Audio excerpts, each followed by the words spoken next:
No, there's a lot we can do to prevent some of these things, and specifically, let me go to what is happening with frequency in the eastern side part of Accra. Anybody who lives around that area, and I do, can cast their minds back to before Vilagio was built. Where Vilagio is occupies the natural drainage area for the runoff from the Kwapim Hills when the rain falls. That place was a protected wetland. Before it was, whatever happened, and Vilagio is sitting there.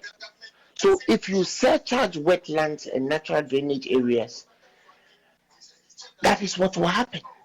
And the process that they used to build that Vilagio is called surcharging. You can ask any geotechnical engineer; they will tell you. Basically, they fill that catchment area with laterite and surcharge it, put pressure on it until the laterite compacts, and then they put the foundation, then put the building there, and the water just simply doesn't have anywhere to go.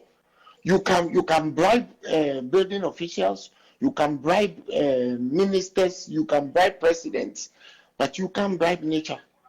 So that is why we are suffering where we are suffering around airport, Jowulu. Now it has extended to the motorway. That's not the only problem, though.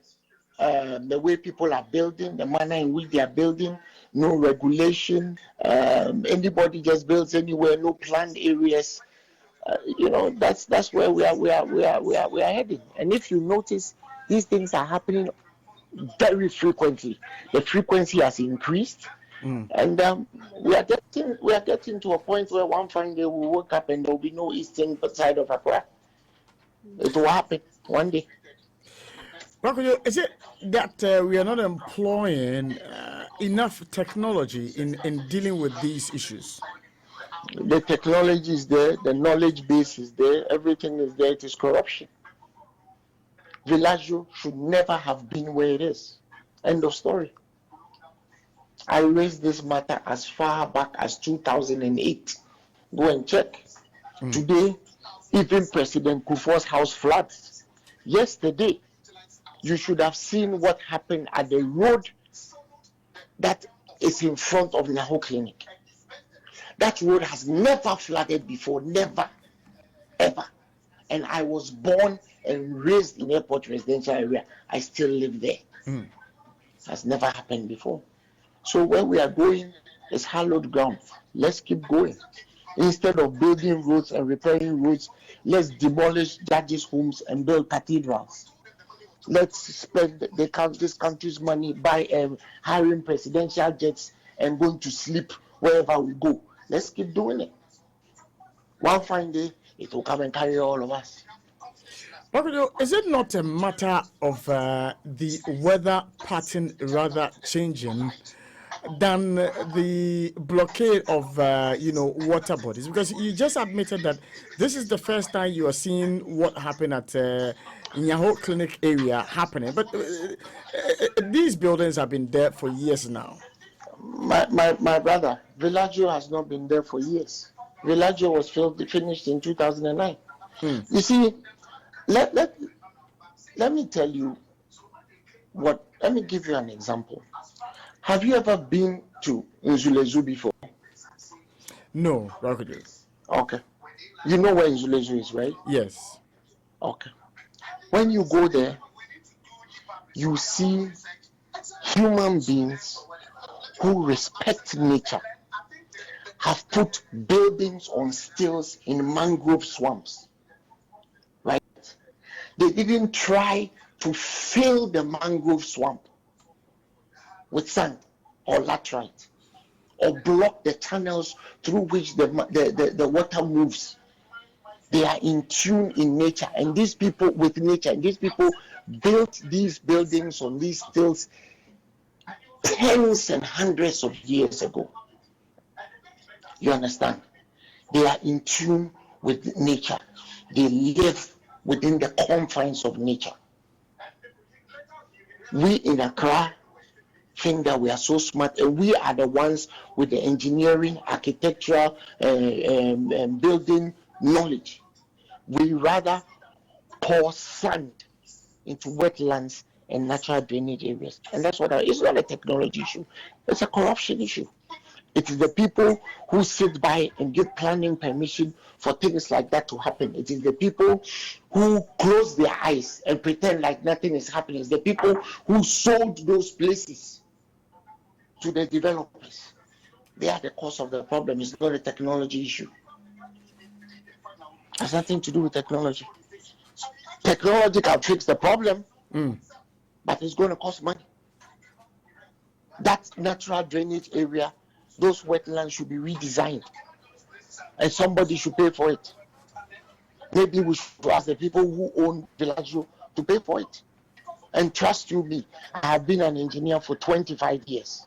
Unlike so many people, I can point to projects that I have done, resolve that problem at that point, and the flooding in the eastern side of Accra will cease. We all grew up in that place. It wasn't like that before. It's not rocket science. For every action you take, there's a consequence. It's a very simple. It's not. Let me not say it's simple, but it's consequential. You cannot escape these things. When you do for everything, for every cause there's an effect. So when you keep doing these things, this is where we're going to get to. Now President Kufuor's house is flooding, and Vilagio was built during the time that President Kufuor was president. So now, how about the motorway from an engineer's point of view? You see, it is a consequence of all that. It's a consequence of Sammy, take a glass of water, pour it onto the floor where you stand, and ask yourself whether you can control where it goes. You can't. That's just a microcosm of what is going on. If you pour the glass of water into a gutter or a drain, you have channeled it to go in a specific direction. What we have done is we have stopped the runoff.